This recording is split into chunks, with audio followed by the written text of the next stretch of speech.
Bismillahirrahmanirrahim. Assalamualaikum warahmatullahi wabarakatuh. Alhamdulillahi rabbil alamin. Allahumma salli ala Sayyidina Muhammad. Yang Allah muliakan para jemaah Masjid Uswatun Hasanah yang dirahmati Allah. Sebagaimana biasa insyaallah setiap ba'da maghrib malam Ahad rutinitas kita membaca kitab hadis Al-Muwatta atau kitab fikih Al-Muwatta Imam Malik. Namun kita tetap memakai kawaid dan manhaj Imam Syafi'i, dan kita juga menjabarkannya dengan fiqhul muqaran, muqaranatul madzahib, perbandingan mazhab Ahlussunnah wal Jamaah. Mari sama-sama kita membacakan ulumul Quran lin Nabi Muhammadin sallallahu alaihi wasallam ya Rasulullah wa ala azwajihi wa alihi wa ahlil baitihi wa dzurriyyatihi ajma'in wal awliya'i was salihin wal anbiya'i wal mursalin wal malaikatil muqarrabin wa li abaina wa li ummahatina wa li jaddina wa li jaddatina wa li asatidina wa li muallimina wa li masyayikhina wa li jami'il muslimina wal muslimat wal mu'minina wal mu'minat al ahya'i minhum wal amwat, khususan li sahibil muallif kitab Al-Muwatta lil Imam Malik bin Anas radhiyallahu anhu wa bi riwayatin Yahya bin Katsir al-Laitsi al-Andalusi wa nafa'ana bihima wal muslimina bi ulumihima wa bi ulumin jami'il ulama, amin ya Allah. Ya Allah ya Tuhan kami, berilah keberkahan kepada kami di dalam majelis ilmu ini, di dalam majelis kitab Al-Muwatta ini, kiranya bermanfaat kepada kami, keluarga, anak maupun keturunan kami. Ya Allah ya Tuhan kami, jauhkanlah kami, anak dan keluarga kami dari segala malapetaka, bencana, fitnah dunia maupun fitnah akhirat. Jauhkanlah kami dari segala kemurkaan-Mu karena kebodohan dan ketidaktahuan kami. Ya Allah ya Tuhan, jauhkanlah kami dari segala cobaan yang tidak sanggup kami memikulnya. Jauhkanlah kami, anak dan keluarga kami dari segala gangguan, tipu daya, muslihat, baik yang datangnya daripada golongan jin maupun manusia.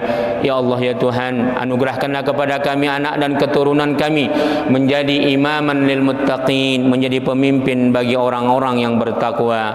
Anugerahkan pula kepada kami, anak dan keluarga kami, umur yang panjang lagi berkah. Karuniailah kesehatan, kemajuan dan kesuksesan segala amal usaha yang kami lakukan. Tak luput pula ya Allah, berikan keberkahan kepada siapa saja yang telah pernah berbuat baik kepada kami, khususnya mereka ya Allah, tinggikan derajat mereka dunia dan akhirat. Mereka yang telah membantu perjalanan dakwah kami ini ya Allah. Bi barakati al-Fatihah. A'udzu billahi minasyaitonir rajim. Bismillahirrahmanirrahim. Alhamdulillahi rabbil alamin. Arrahmanir rahim. Maliki yaumiddin. Iyyaka na'budu wa iyyaka nasta'in. Ihdinas siratal mustaqim.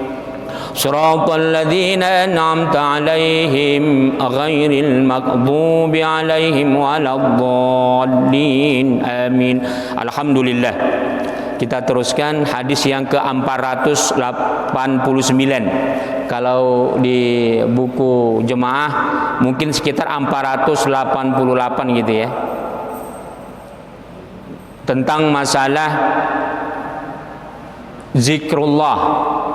Babun maja fi dzikrillahi tabaraka wa ta'ala, bab tentang zikir-zikir kepada Allah Subhanahu wa taala. Jadi dari judul itu kita sudah sampai hadis yang ke-23. Kalau hadis seluruhnya 489 sudah kita baca, kita ulang sedikit. Wa haddatsani an Malik an Umarah bin Sayyad, diceritakan kepadaku dari Malik dari Umarah anak Sayyad an Sa'id dari Sa'id bin Musayyab atau Musayyib ya, anak Musayyib, annahu sami'ahu yaqul, sesungguhnya beliau mendengarkan membaca Al-Baqiyatis Salihat, Di dalam Al-Quran terdapat di dalam surah Al-Kahfi ayat 46 atau surah Maryam ayat 76.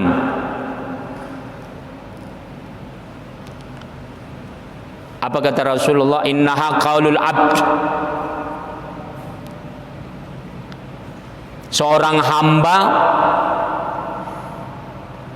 itu sebagaimana ayat Al-Quran yang dibaca tadi, al-baqiyatus salihat. Apa yang diperpegang oleh orang-orang saleh? Apa benteng akhir daripada orang-orang saleh? Apa sisa dari segala kepemilikan yang dipegang oleh orang saleh? Allahu Akbar, yaitu zikir. Allahu Akbar. Jadi Allah dan Rasulnya bukan mengatakan benteng orang soleh itu uang, bukan harta, bukan pangkat, bukan jabatan, bukan bodyguard, bukan perkara dunia, tapi zikir. Apa itu? Di antaranya kalimat menjadi benteng diri kita, Allahu Akbar, Allah Maha Besar. Wa subhanallahi, maha suci Allah. Walhamdulillahi, segala puji bagi Allah. Wala ilaha illallah, dan tidak ada Tuhan selain daripada Allah. Wala haula wala quwwata illa billah, tidak ada daya, upaya, kekuatan, tidak ada apapun di dunia ini, tidak ada apapun kekuatan yang bisa menggoncangkan, yang bisa menghancurkan diri kita. Tidak ada kekuatan apapun illallah, kecuali Allah. Nah, jadi yang ditanamkan oleh Rasulullah, para sahabat, tabi'in, sebagaimana Allah sebutkan dalam surah Al-Kahfi ayat 46 dan surat Al-Maryam ayat 47, al-baqiyatus salihat, yang tersisa bagi orang saleh, benteng yang menjadi backing, yang menjadi pegangan akhir, zikir kepada Allah. Kemudian hadis yang ke-490, wa haddatsani an Malik, diceritakan kepadaku dari Malik an Ziyad bin Abi Ziyad, annahu qala, sesungguhnya beliau mengatakan, qala Abu Darda berkata, ala ukhbirukum bi khairin a'malikum, maukah aku beri kabar, beritakan kepadamu perbuatan yang terbaik. Apa amal yang terbaik? Di mana amal itu arfa'iha fi darajatikum, amal itu akan bisa meninggikan derajatmu, kata Abu Darda. Dan ini bersumber daripada sahabat dan Rasulullah sallallahu alaihi wasallam, ya. Wa azkaha inda malaikikum, bahkan amalan ini lebih martabatnya, lebih suci, lebih bersih, lebih suci, azkah, daripada kemuliaan seorang raja. Wa khairin lakum min i'ta'iz dhahabi wal waraq, bahkan amal ini lebih baik daripada engkau dikasih emas dan perak, emas dan uang. Al-wariq, emas perak, emas dan uang perak. Wa khairun lakum min an talqau aduwakum fatadribu a'naqahum, bahkan amal ini lebih baik untuk dirimu ketika engkau berjumpa dengan musuh, di mana musuh itu kamu berhasil memukul doroba, memukul a'naq. Biasanya kalau orang Arab sudah pakai kata kalimat watadribu a'naqahum, memenggal, sebenarnya memukul tengkuk mereka atau memenggal tengkuk mereka. Wa yadribu a'naqahum, atau mereka memenggal lehermu atau memukul tengkukmu. Artinya Kenapa sampai sejauh itu ucapannya? Ternyata amal zikir itu menjadi benteng diri ketika kita berhadapan dengan musuh. Bahkan lebih tinggi dari itu. Karena ada orang zikir itu untuk benteng diri seperti itu. Lebih tinggi dari itu. Ketika engkau berhadapan dengan musuh yang akan memenggal kepalamu atau engkau memenggal kepalanya, amalan itu lebih dahsyat dari itu. Qalu bala, dijawab oleh sahabat, iya bala, kami kepingin. Apa itu? Zikrullah ta'ala, berzikir kepada Allah subhanahu wa ta'ala. Subhanallah. Jadi zikir kepada Allah itu tinggi martabatnya ya, lebih tinggi dari segalanya. Jadi nggak usah kita mencari benteng diri itu mencari kekebalan badan, mencari kekebalan melalui pakai makhluk-makhluk lain. Makanya para sahabat dulu yang pernah dia sampai hijrah ke Ethiopia, kalau dulu disebut Habasyah, pernah sampai ke China, ke belahan Rusia. Jadi sahabat Rasulullah sampai ke belahan Rusia. Bahkan ada salah satu sahabat makomnya juga di China, ada satu. Apakah mereka belajar kungfu? Apakah mereka belajar bela diri, membawa ayat-ayat Allah, berdakwah ke sana? Tidak. Ulama-ulama kita dulu Pak, dari sebelum merdeka, zaman penjajahan dulu, bagaimana kultur Indonesia yang semuanya latar belakangnya adalah menggunakan perkara-perkara supranatural. Bahkan mereka menyembah dulu nenek moyang kita sebelum datangnya Islam ke Indonesia, ke Nusantara. Mereka semuanya yang belum beragama Islam itu menyembah jin, menyembah pohon yang ada jinnya. Dan kehidupan sehari-hari mereka semuanya menggunakan hal-hal mistik. Bagaimana ulama-ulama kita berdakwah ketika itu? Apakah mereka menggunakan kekuatan-kekuatan itu? Tidak. Cukup dengan zikrullah. Cukup dengan zikrullah. Para wali-wali kita itu cukup dengan zikrullah. Tidak perlu mereka belajar sampai ke Parangtritis. Tidak perlu mereka mempelajari silat-silat yang mesti ada ilmu batinnya. Walaupun nanti ada dakwah para ulama itu belajar silat, bela diri ada. Itu sebenarnya hanya untuk orang awam. Dan untuk yang sifatnya temporal, bukan selamanya. Artinya mungkin untuk berhadapan peperangan. Jadi sahabat dulu perang itu ya tidak perlu pakai bela diri, nggak ada silat zaman Rasulullah, karate atau kungfu. Ya perang pakai senjata, apa saja kemampuan diri, cuman kesehatan fisik ya dilatih.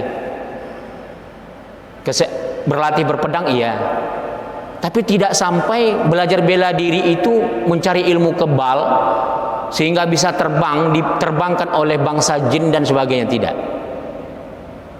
Nah, nanti setelah ulama-ulama ke belakang yang sudah ilmu agamanya lemah, itulah yang bercampur dengan hal-hal mistik. Itu dia ya. Jadi kita kembali kepada ajaran Allah dan Rasulnya, bersihkan zikir kita, murnikan keyakinan kita kepada Allah. Itu dia ya. Bala, kata sahabat, qala zikrullah. Makanya orang-orang yang berzikir, kata Allah, alladzina amanu, orang-orang yang beriman, walladzina tatma'innu qulubuhum bidzikrillah. Jadi orang yang beriman dan mereka yang berzikir akan mendapatkan ketenangan sebab zikir kepada Allah Subhanahu wa taala. Kalau sudah tatma'inna, mutmainnah, tak ada rasa gentar, tak ada rasa takut. Di situ Allah enggak sebut kamu harus belajar kanuragan, enggak. Walladzina tatma'innu qulubuhum bidzikrillah. Ala bidzikrillah tatma'innul qulub.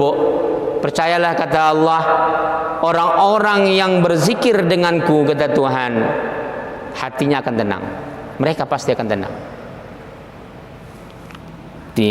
Kita teruskan. Qala Ziyad bin Abi Ziyad, berkata Ziyad anak Abi Ziyad. Wa qala Abu Abdurrahman, berkata Abu Abdurrahman Mu'ad bin Jabal, Mu'az anak Jabal. Ma amila ibnu Adam, apa amal anak Adam, min amal anjalahu min adzabillah. Yang dimaksud adalah orang beriman ya. Apa amal manusia, perbuatan manusia khususnya orang beriman, di mana amal itu kata Rasulullah sallallahu alaihi wasallam dan para sahabat meriwayatkan ini, yang bisa menyelamatkan dia daripada azab Allah, yaitu min zikrillah, mengingat Allah. Jadi mengingat Allah itu luas. Yang pertama kali pondasi dasar apa? Salat. Rukun Islam dulu tunaikan. Zikrullah, yang paling tinggi martabatnya pertama kali mengamalkan rukun Islam dulu. Rukun iman. Kemudian zikir yang paling tinggi setelah itu qiraatul Quran. Ya, membaca Al-Quran. Setelah itu baru apa?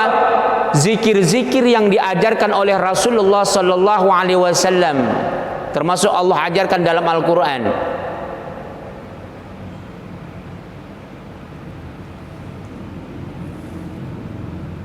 Wa imma ayyanzaghana syaitan fasta'iz billah. Yanzaghus syaitan. Kalau kamu kata Allah, yanzaghu minas syaitan, ditakutin, apa namanya, diserang, dimusuhi, apa saja kejahatan-kejahatan setan yang datang, fasta'iz billah. Wa imma yanzaghannaka syaitan fasta'iz billah. Jika kamu, apabila kamu mendapat godaan, goncangan apa saja yang bersumber dari setan. Setan itu minal jinnati wan nas, dari bangsa jin dan daripada bangsa manusia. Fasta'iz billah, kamu minta perlindungan sama aku, kata Tuhan. Allah, itu dia. Itu kelebihan daripada zikrullah. Kita teruskan hadis berikutnya. Wa haddatsani Malik an-Nu'aim, diceritakan kepadaku dari Malik dari Nu'aim bin Abdullah an Abdullah al-Mujmir an Ali, dari Ali bin Yahya az-Zuraqi, Yahya az-Zuraqi an Abi, dari ayahnya, an Rifa'ah, dari Rifa'ah bin Rafi' dari Rafi', annahu qala, sesungguhnya beliau berkata, kunna yauman nusalli wara'a Rasulullah sallallahu alaihi wasallam, kami para sahabat pada suatu hari salat di belakang Rasulullah. Falamma rafa'a Rasulullah sallallahu alaihi wasallam ra'sahu minar rak'ah, maka ketika Rasulullah sallallahu alaihi wasallam mengangkat kepalanya dari ruku', wa qala sami Allahu liman hamidah, Rasul ketika dari ruku' sami Allah liman hamidah, Allah Maha mendengar orang-orang yang memujinya. Itu ya. Qala rajul, ternyata ada sahabat di belakang, wara'ahu, di belakang Rasulullah, Rabbana walakal hamd, membaca Rabbana walakal hamd. Setelah itu apa? Hamdan katsiran. Ini ditambahnya ini. Sahabat nambah doa. Hamdan katsiran, ya Tuhan, tak ada pujian yang paling banyak hanya Engkau ya Tuhan. Thayyiban, dan tak ada pujian yang paling baik hanya milik-Mu ya Tuhan. Mubarakan fi, pujian yang membawa keberkahan ya Allah. Keberkahan itu hanya milik-Mu ya Tuhan. Udah. Falamman sarafa Rasulullah sallallahu alaihi wasallam, setelah selesai Rasulullah langsung berpaling melihat sahabat yang ngomong apa ke belakang. Qala man al-mutakallimu anifan, manil mutakallimu anifan, siapa tadi yang baca doa tadi itu? Siapa yang baca doa tadi itu? Yang mengatakan hamdan katsiran thayyiban mubarakan fi. Singkat aja, hamdan katsiran wa thayyiban mubarakan fi. Ditambah qul rabbana walakal hamdu, itu rabbana walakal hamdu atau rabbana lakal hamdu dari Rasulullah. Itu memang Rasulullah yang ngajarkan. Tapi dia tambah hamdan katsiran thayyiban mubarakan fi. Apa kata Rasulullah? Akhirnya faqala rajul, berkata sahabat, ana ya Rasulullah, saya ya Rasulullah. Faqala Rasulullah sallallahu alaihi wasallam, Rasulullah langsung mengatakan, laqad ra'aitu bid'atan wa talatina malakan yabtadirunaha ayyuhum yaktubuhunna awwalu, atau kalimatnya awalan, tulisannya. Kata Rasulullah, sesungguhnya aku telah melihat lebih daripada 30 malaikat.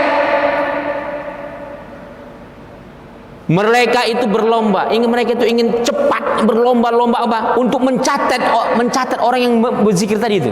Siapa yang pertama kali? Malaikat sampai berlomba ingin mencatat seorang orang beriman yang berzikir zikir memuji Allah, hamdan katsira thayyiban mubarakan fi. Hanya itu, subhanallah. Subhanallah. Hanya itu yang dizikirkan, belum lagi zikir-zikir kita yang diajarkan oleh Rasulullah kalau kita amalkan.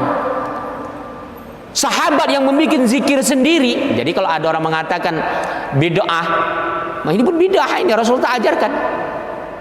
Nah, cuman dia nanti jatuhnya kepada takrirnya Rasul. Rasul diam dan Rasul meredoin, jatuhnya ke situ. Kalau pada masa sahabat, tapi sebelum takrir Rasul ini kan bid'ah. Iya. Sebelum Rasulullah mengiyakan, membolehkan, ini kan bid'ah. Nah, itu dia ya. Jadi zikir ternyata martabatnya luar biasa. Sampai-sampai Rasulullah Allah perlihatkan lebih daripada 30 malaikat mereka berlomba-lomba untuk mencatat seorang hamba ini yang mengatakan Rabbana walakal hamdu. Itu Rasulullah dari hamdan katsiran thayyiban mubarakan fi. Ya Tuhan, tak ada pujian yang begitu banyak dan luar, tak ada pujian sebanyak pujian kecuali milik-Mu ya Tuhan. Dan tak ada pujian yang membawa kebaikan kecuali milik-Mu ya Tuhan, dan keberkahan itu milik-Mu ya Allah. Subhanallah. Ya. Bagaimana kalau kita mengamalkan zikir yang diajarkan oleh Rasulullah sallallahu alaihi wasallam? Itu dia ya. Sekali lagi nanti kita buka pertanyaan. Babun ma ja'a fi du'a. Bab tentang berdoa. Hadatsani Yahya an Malik, diceritakan kepadaku oleh Yahya dari Malik. Hadis yang ke-492 kalau di kitab saya ya. An Abi Az-Zinad, dari Abi Zinad, Anil A'raj, dari A'raj, an Abi Hurairah, bersumber dari Abu Hurairah, anna Rasulullah sallallahu alaihi wasallam, sesungguhnya Rasulullah sallallahu alaihi wasallam qala, berkata, likulli nabiyyin, semua nabi itu da'watun yad'u biha, semua para rasul dulu berdoa, kata Rasulullah. Dan dia doa itu dia minta sesuai dengan isi apa yang dia doa minta. Dia minta di dunia, ya sudah dunia itu aja. Apa perbedaannya? Fa uridu an akhtabi'a da'wati safa'atun li ummati fil akhirah. Fa uridu an akhtabi'a da'wati safa'atan li ummati fil akhirah. Tapi aku ingin, kata Rasulullah, sengaja doa itu aku sembunyikan. Apa yang kupinta itu akan menjadi syafaat bagi umatku di akhirat nanti. Jadi ternyata manfaat doa umat Rasulullah itu bukan hanya untuk akhirat, bukan hanya sekedar ibadah, bukan hanya untuk dunia, tapi juga akan menjadi syafaat, akan menjadi mendapat syafaat dari Rasulullah Sallallahu Alaihi Wasallam kalau kita berdoa. Jadi kalau orang nggak mau berdoa, congkak. Ada saya dulu pernah Pak, teman sama-sama di Mesir, kiai beliau punya pesantren tahfiz Quran di Solo, Jawa Tengah. Jadi kami ngobrol, kata dia apa, saya sampai detik ini, katanya, ayah saya meninggal dunia sampai detik ini, artinya udah berapa tahun ya, mungkin ada sekitar 12 tahun nih. Kata beliau, saya belum pernah mendoakannya, katanya. Saya apalagi menziarahinya, karena kebetulan beliau orang Muhammadiyah. Nah, itulah. Jadi memang seseorang kalau sudah dari awal pendidikannya, dari awal dicekokin perkara-perkara yang bid'ah, yang ilmunya tidak luas, walaupun nanti belajar sampai ke Timur Tengah Pak, itu otaknya jumut juga, beku juga. Nanti sampai di sana pun beli buku itu buku-buku yang cocok dengan pemikirannya.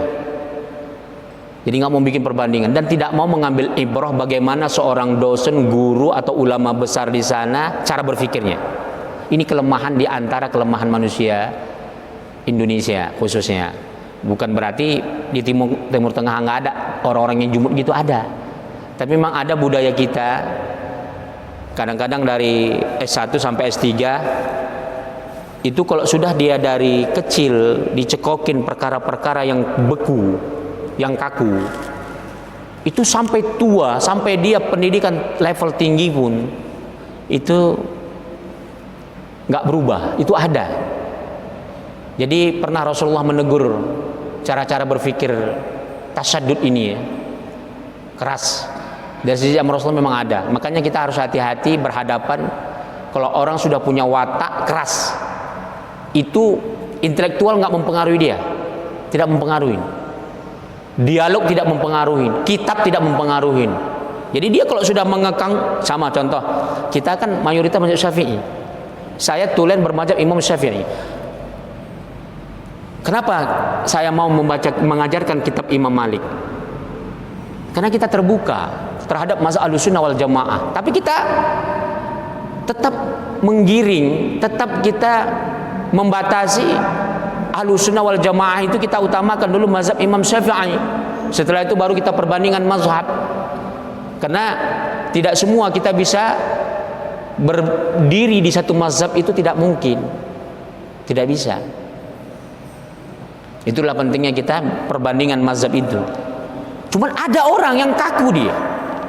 Kalau sudah dia mengkaji tentang pemikiran Ibnu Taimiyah, sudah itu saja. Kalau enggak buku Ibnu Taimiyah, Abdul Aziz bin Baz, Syekh Albani. Jadi ada dulu adik kelas saya baru datang ke Kairo Pak, duitnya banyak, orang kaya. Beli kitab Pak, 1 lemari 2 lemari, semuanya Syekh Albani, semuanya. Kenapa? Karena udah dari Indonesia dicekokin itu. Ini bid'ah, ini bid'ah, ini bid'ah. Itulah dia. Jadi pentingnya kita membuka cakrawala berpikir kita. Jangan sampai Rasulullah Sallallahu Alaihi Wasallam menghinakan umat Islam sebagaimana Rasulullah Sallallahu Alaihi Wasallam merendahkan Khawarij. Jangan sampai, nauzubillah ya. Jangan sampai Rasulullah mengibaratkan kita sekarang ini sampai akhir zaman merendahkan amal ibadah kita, mati-matian kita beribadah, tapi Rasulullah sematkan kita seperti Khawarij. Nih, qala Rasulullah sallallahu alaihi wasallam, al khawarij kilabu ahlun nar. Khawarij itu anjingnya penduduk neraka. Padahal Khawarij soleh, hafal Quran, mereka banyak tahu hadis, mereka sahabat Rasulullah, tapi mereka keras. Bahkan mereka berani mengkafirkan Imam Ali. Itu ya. Jadi kita tidak boleh terlalu takut kali berhadapan dengan orang yang keras, tapi juga harus banyak menuntut ilmu ta'lim seperti ini supaya bisa terbuka, Jadi kita nggak fanatis terhadap satu mazhab. Kita tadi pagi belajar kitab Qurtubi, tafsir Qurtubi, itu mazhab Imam Malik, mazhab ini. Kita belajar fikih di atas Al-Mughni wa Syarhul Kabir, fikih mazhab Imam Ahmad bin Hanbal, bahkan itu buku primernya. Kita baca Musnad Ibrahim bin Adham, itu bermazhab Imam Hanafi. Setiap Ahad keempat ya, di musola atas pagi, setiap ba'da subuh Ahad keempat, itu mazhab Imam Hanafi. Kita baca tafsir At-Tabari di sini insyaallah minggu besok ketiga pada subuh. Itu asalnya mazhab Syafi'i, tapi beliau terkenal di kalangan para ulama mazhab sendiri. Apalagi kitab kita Ibnu Khaldun, Ibnu Khaldun kita kaji kitab tasawufnya Asy-Syifa'us Sa'il wa Tahdzibul Masail, itu bermazhab Imam Malik sama seperti ini.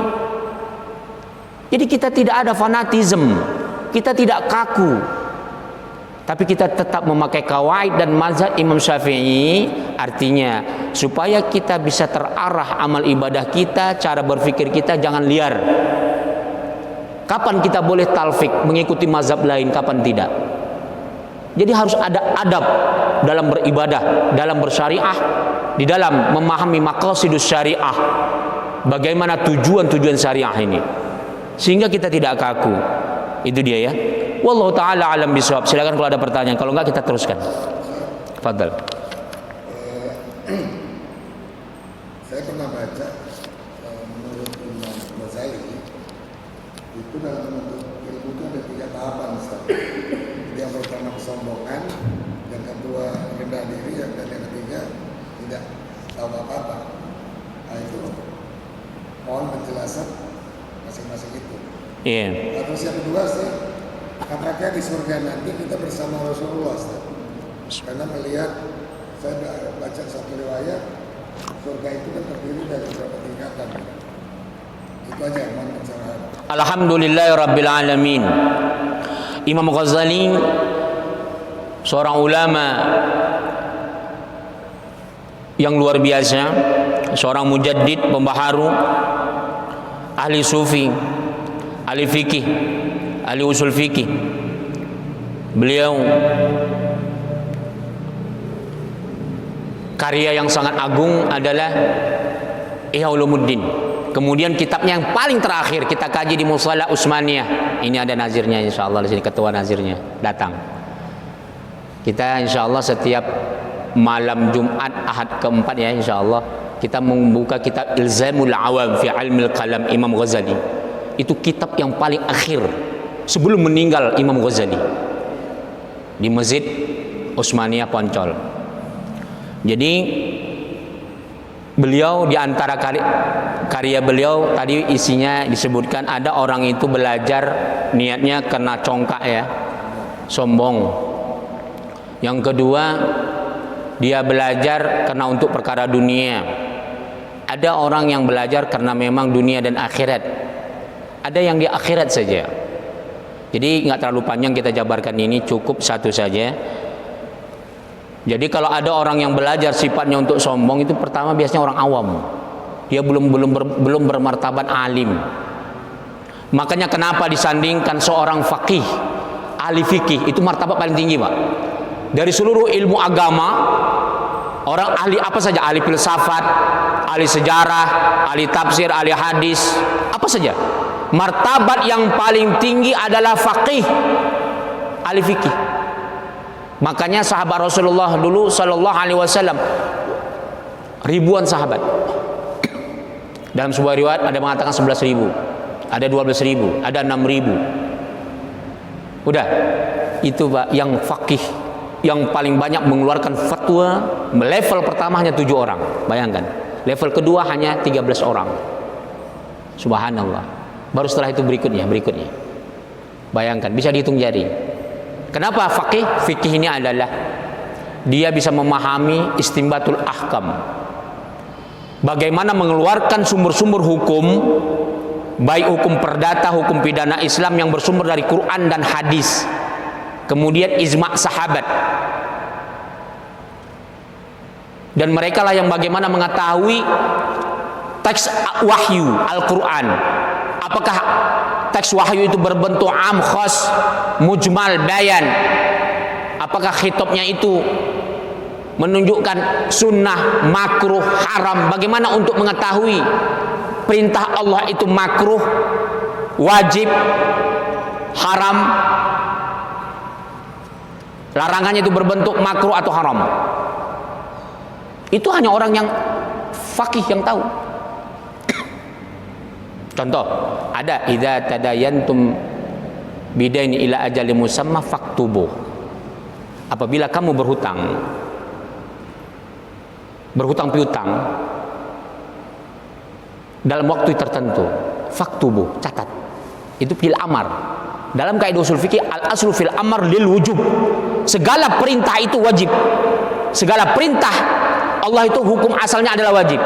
Saya mau tanya, apakah tadi fi'il amar, kata kerja perintah, faktubu itu wajib atau enggak? Wajib enggak?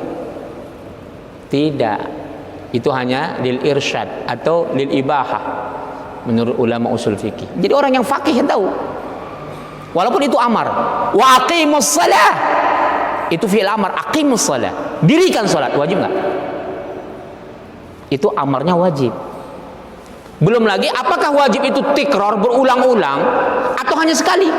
Sebagaimana perintah haji dengan perintah salat sama-sama amar. Saya mau tanya, apakah perintah haji seperti perintah salat? Tidak. Kalau salat terus, makanya nggak pernah orang disebut bapak salat. Kenapa? Karena salat itu terus menerus. Kalau dia digelar bapak salat, besok belum tentu dia salat. Kalau dibilang dia bapak haji, karena haji sekali ya kan? Boleh nggak dibilang Pak Haji? Boleh, sunnah. Kata Imam Jalaluddin As-Suyuti, Imam Jalaluddin Al-Mahalli, termasuk ulama-ulama lain, perkara yang wajib diiklankan sunnah hukumnya. Pak Haji, ada dua itu maknanya. Pertama itu doa, yang kedua orang mendoakan haji itu supaya dia bisa berangkat haji bagi yang belum haji. Itu dia ya. Jadi kalau menuntut ilmu, kita kembali kepada pertanyaan tadi, orang yang menuntut ilmu kalau dia untuk kesombongan, levelnya itu adalah mesti awam. Makanya kenapa fakih itu harus sufi, supaya orang yang fakih, yang martabat tinggi, yang ilmunya punya martabat tinggi, dia warok. Dia tahu warok itu apa? Tarkus subhan. Nggak usahkan perkara yang haram, perkara yang samar-samar saja dia jauh.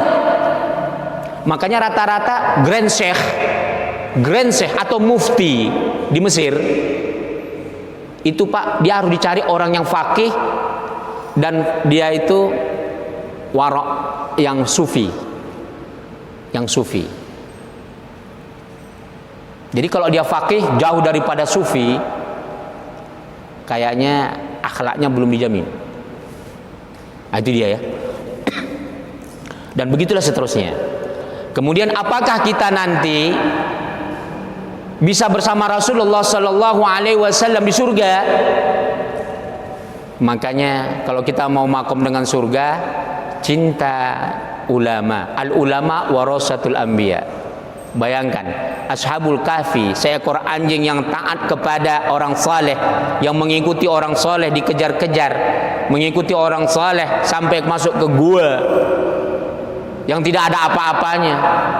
Itu nanti dalam sebuah riwayat di dalam Qasasul Anbiya Ibnu Katsir, nanti akan Allah samakan dia di surga. Seekor anjing yang ikut orang soleh, martabat surganya sama dengan orang soleh. Seekor anjing.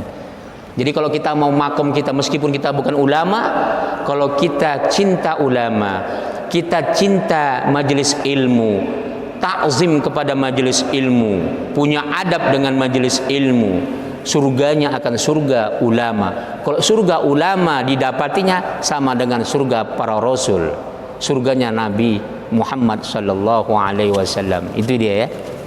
Oke, silakan, ada yang lain? Fadhal, silakan.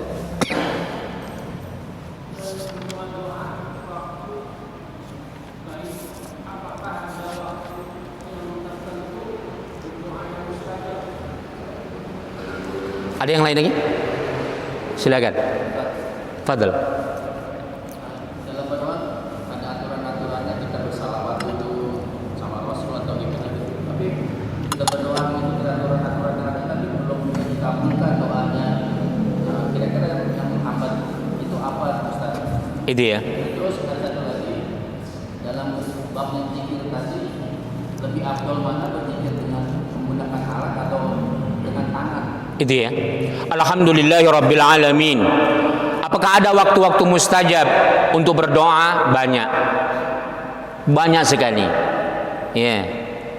Di antaranya setiap kita habis bersuci ngambil wudu. Di antaranya ketika sujud, aqrabul abd ila rabbih, sedekat-dekat seorang hamba kepada Tuhannya, kata Rasulullah ketika sujud, faktiru doa, maka perbanyak doa ketika itu.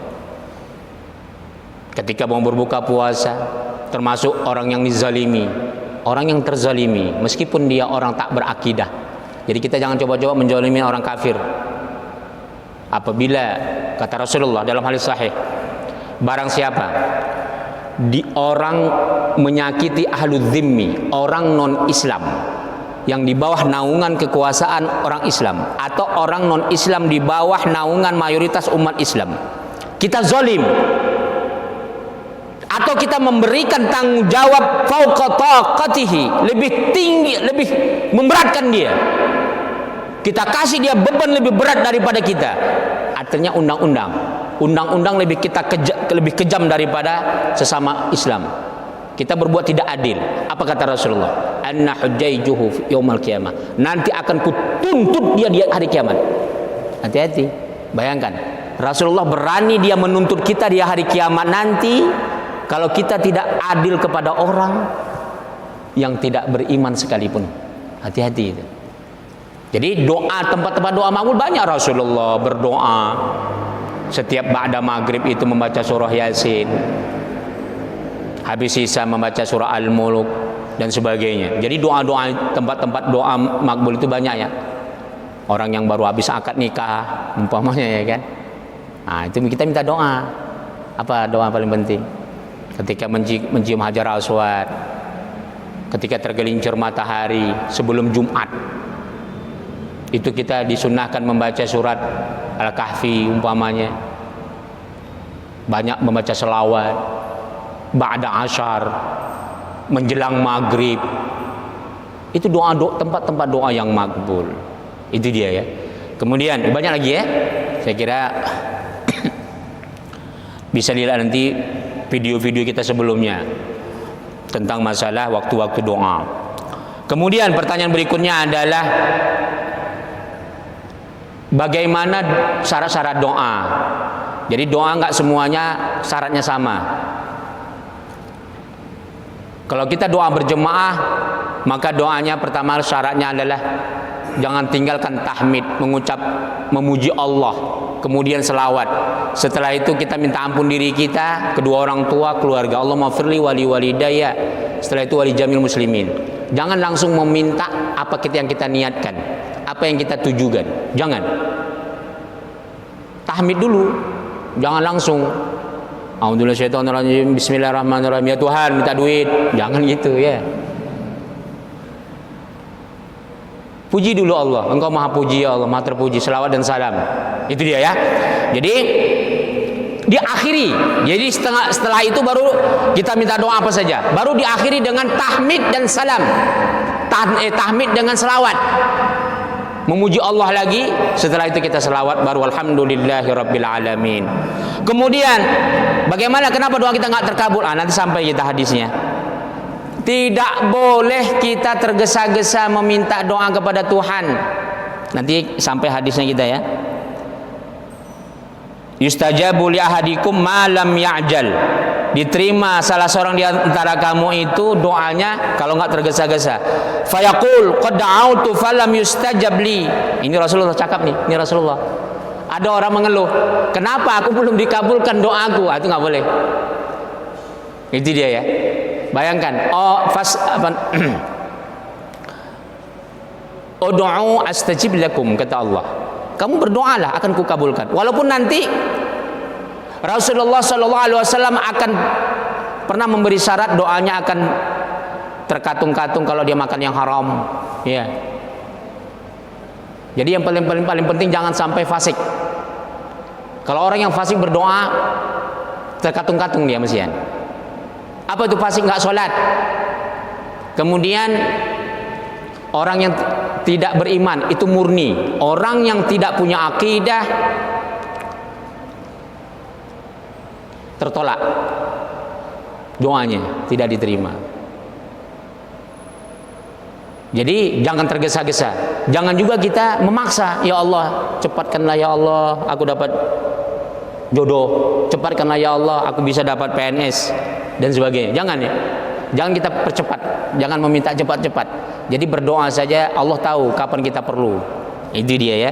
Jadi adab-adab dalam doa. Percayalah, walaupun kita tahu diri kita fasik enggak sholat, walaupun kita tahu diri kita banyak kekurangan, jangan tinggalkan doa. Tetap doa. Karena doa itu adalah ibadah.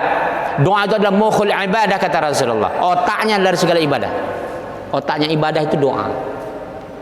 Jadi doa itu juga adalah mengampunkan dosa kita. Jadi jangan ya Allah aku ini banyak kali dosa, aku nggak usah aku berdoa. Jangan. Mana tahu merasa rentenir. Tapi segeralah taubat.